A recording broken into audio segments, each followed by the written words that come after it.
Hey y'all, today we're going to be doing a Chelsea chop or pruning or however you want to call it.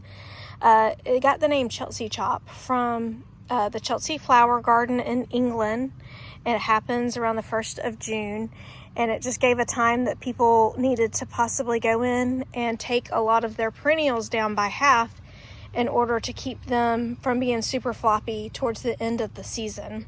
So these are the opening act blush Phlox. I've shown these to y'all a couple of times, and they're a good example of something that needs to get a good pruning or a Chelsea chop. Either one. If you can see, they're starting to kind of splay out in the middle. Hopefully y'all can see that. So from here they look okay, other than just spent blooms that need to be pruned back. But we're not just going to deadhead them like we do our salvia and all. We're going to take them, like I said, about halfway back. So I'm gonna do that and I'll show you what it looks like when I'm all done.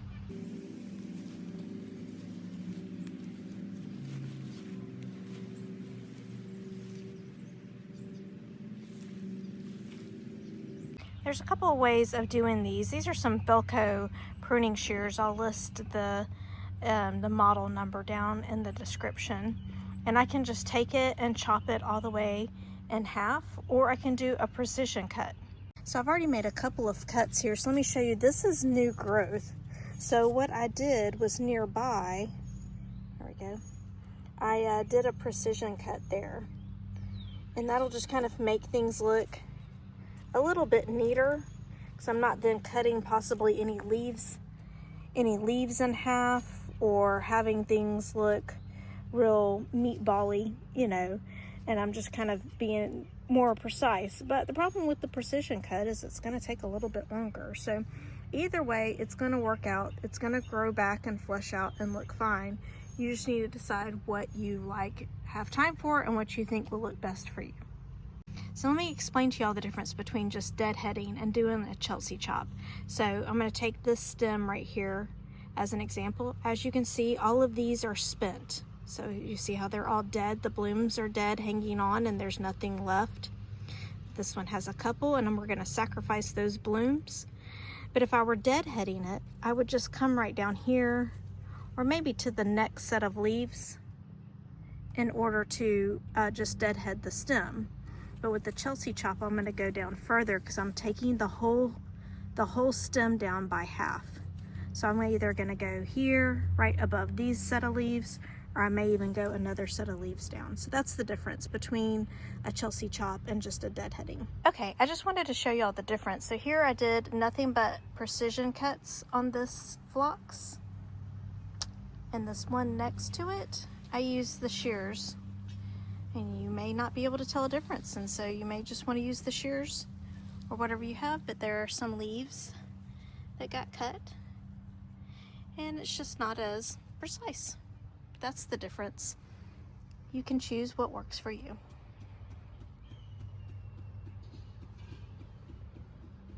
All right, so the other plant that we're going to do a little pruning on is this Baptisia. It gets heavy and kind of falls over on itself, which doesn't look bad, but as I've filled in the garden beds, it's now flopping on the other plants instead of staying upright like it's meant to. So we're just going to take a little off the top and some off the sides to make it not invasive, or not to put any pressure on the plants around it.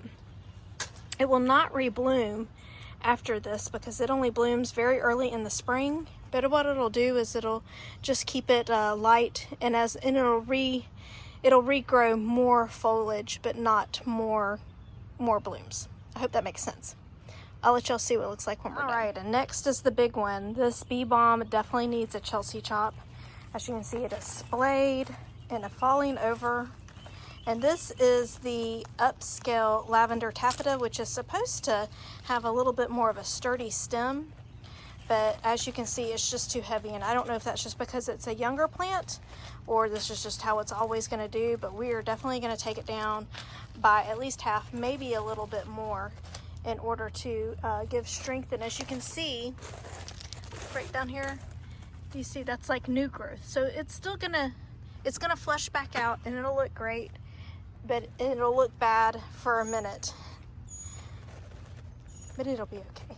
And the color will come back and it'll look great again.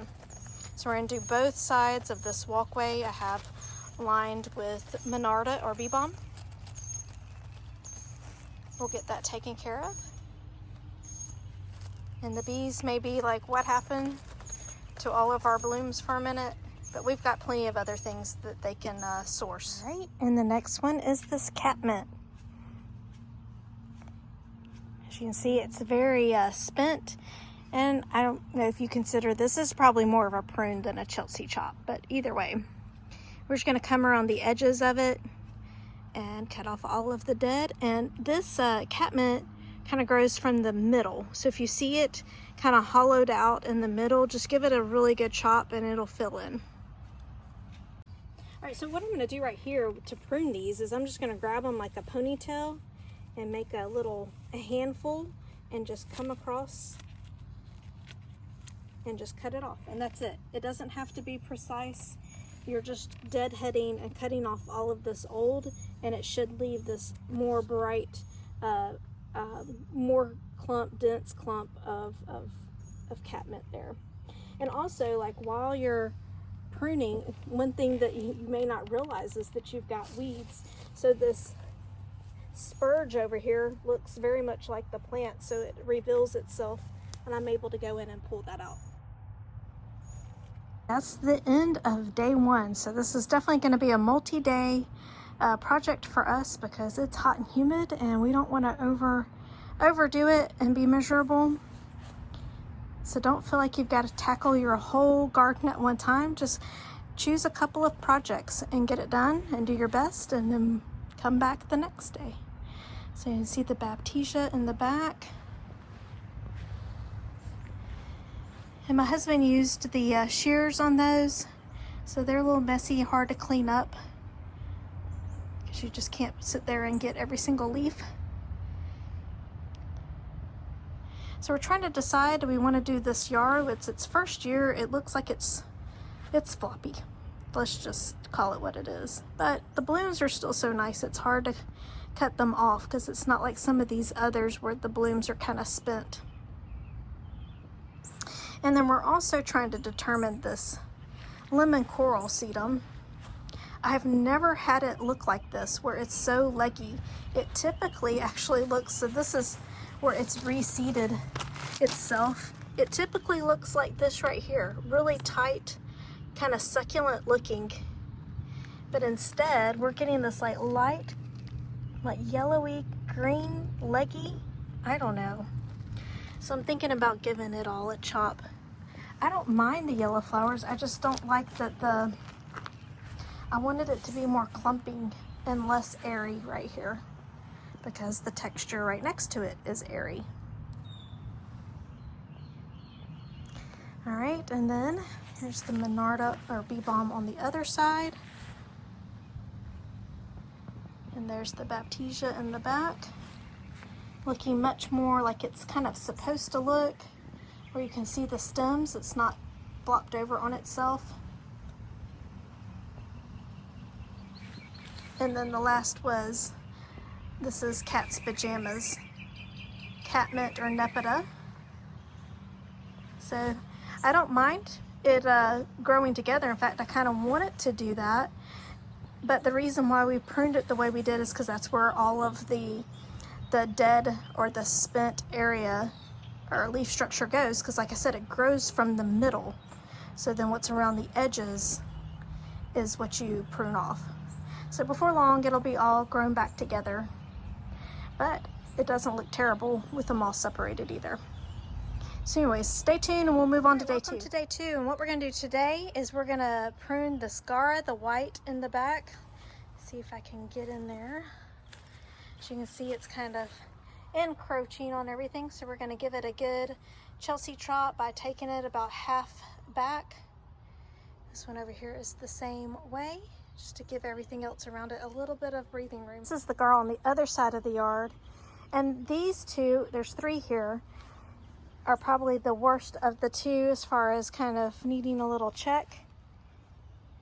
And then this one over here is looking pretty good. So I think we're gonna leave it and we'll just get the other two. And we decided to, instead of giving it a full Chelsea chop, it's just to kind of get around the edge. So this Gaura is a little bit, I think it's a little bit different variety. I know we bought them at different times and they look the same, but they're growing different. So this one, the greenery part of it was a lot taller and it was starting to splay. So we did a Chelsea chop on this one on the left side of our garden, but on the right side we did a size control. So we cut it around the edges of it to kind of bring it back in.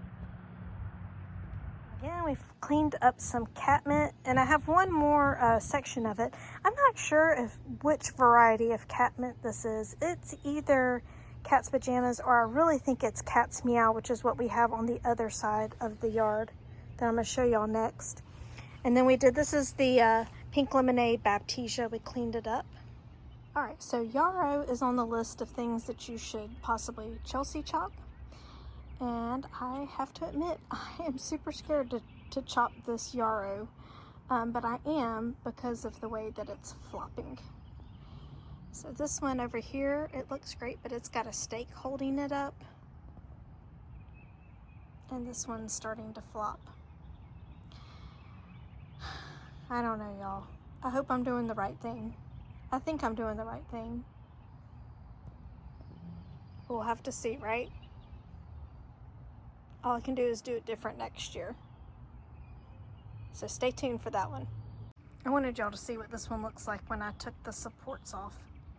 So it's just totally splayed out. So I know it seems harsh, but I think it's for its own good. And this is where we just made a mess chopping the Baptisia, and it'll decompose pretty quickly. Unlike this Yarrow that I took the scissor style pruners and just kind of cut the whole plant at one time with like a hatchet action. No precision there. All right, and there we go. I also had a chance to get in there and kind of pull out some of the, there was a lot of dead growth down at the base of the plant. Did that one too, so that was the one that was it was on the supports and was totally flopped over. It looks much better now. And this one I still need to clean up a little bit. So see how the base has got some dead growth. So I'll get in there and do that too while I'm at it. All right, this is Pye Weed. As you can see, it's got supports on it. And I went ahead and put those on because, well, last year we needed supports, but I didn't know to do a Chelsea chop, and they're on the list. So I'm gonna give them a little chop, and it's probably gonna set them back a couple of weeks for flowering, but I'm okay with that if it'll create a stronger plant. I probably won't chop, but maybe like the top, I don't know, probably the top fourth of the plant. But I'd like to get away with having to give everything supports. Plants shouldn't have to have supports. They should be able to stand up on their own. Okay, so I left the supports there, but I kind of spread them out a little bit more because the clump was getting large enough that it was kind of impeding on its growth. And I'll have them there just in case, but I'd hope to, if this works, then I'll know that I can remove them, and I just need to make sure that I chop them every year when I do Chelsea chop. Like I said, you typically do Chelsea chop at the end of May or the very beginning of June, depending on your growing season. And so anyways, so that's what it looks like. I wanted to let y'all know also that with this Pye Weed, I did a precise prune. So I went down to where I could see new growth or just add a set of leaves and cut right above it. So y'all kind of know the difference. Again, we talked about that earlier.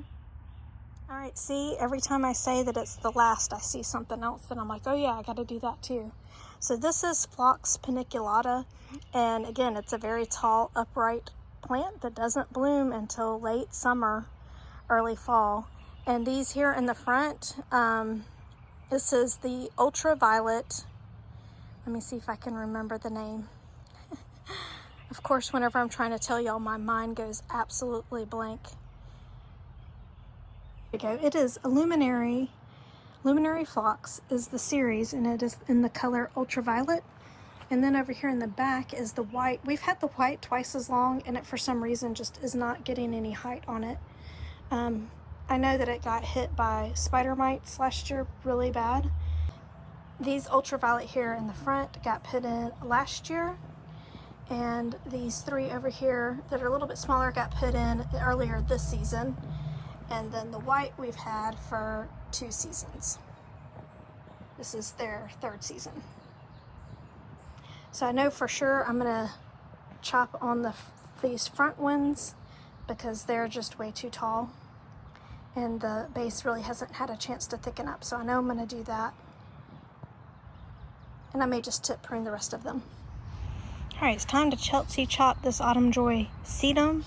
And what I do is I just take these, they have kind of like a crown a little bit in the middle.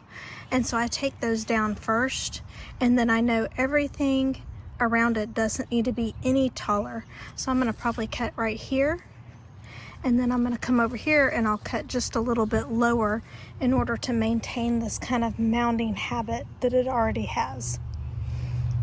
And this is what it looks like when it's done. You can't even really tell that I've done anything, but I have taken them down, like I said, about 6 inches from their original height and rounded them out, just to help in the later summer months when they're getting ready to bloom, that they don't get too top heavy. Hopefully this helps a little bit more. So I cut that one back, and that's about how much I'll cut off of this next one. Found a new friend today. He was living in the sedum, and of course he jumps right out toward me, scaring me to death. I love seeing these little tree frogs. They like to eat the bugs. So I invite them to stay and have their fill of the bug buffet we have going in our garden. And while I'm at it, I'm going to go ahead and kind of tip prune this String Theory Amsonia, even though of course it's not too tall. I'm hoping it'll help kind of get it to generate a little bit more growth at the bottom. I do want to warn y'all with Amsonia, when you go to cut it, it lets out this little milky substance that can be irritating to your skin. So make sure you have on gloves if you're sensitive to things. And then you'll have to clean your pruners, of course, after you get done. So just a little FYI. Okay, I am gonna go for it. And the reason why is, look, I can see all this new growth that's happening down in here. And so I'm gonna cut off all this leggy at the top. I think it'll be fine. Here's what the before. Sorry. And then I'll be sure to show y'all what it looks like after. We have all of the lemon coral sedum pruned up, and it doesn't look terribly bad. Much better than what it did look like. And again, while we're pruning, we got to see a bunch of weeds that were underneath the plants that we didn't see before. So we got to get those too.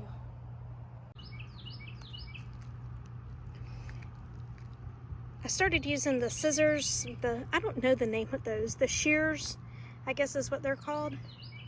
And it was making a really big mess. It's hard to get the little pieces of the sedum out of the pine straw. And so then we ended up doing the ponytail method, where you just grab a bunch of the flowers in your hand, and we were just cutting right underneath it, level with the new growth that was coming in. Can I just say, I am so thankful that our time and needing to do all this pruning lined up with our weather. It is very cloudy. We have a chance of rain every day, which is keeping it really overcast, which is great when you're doing pruning, because you don't want your new growth or undergrowth to be exposed to really hot sun. If it's been accustomed to having some shade from the top leaves, they'll burn sometimes. So make sure when you're going to do your pruning that you can, if you can, sometimes you just can't because you have really hot weather all the time, which is typically the case here, hot and sunny.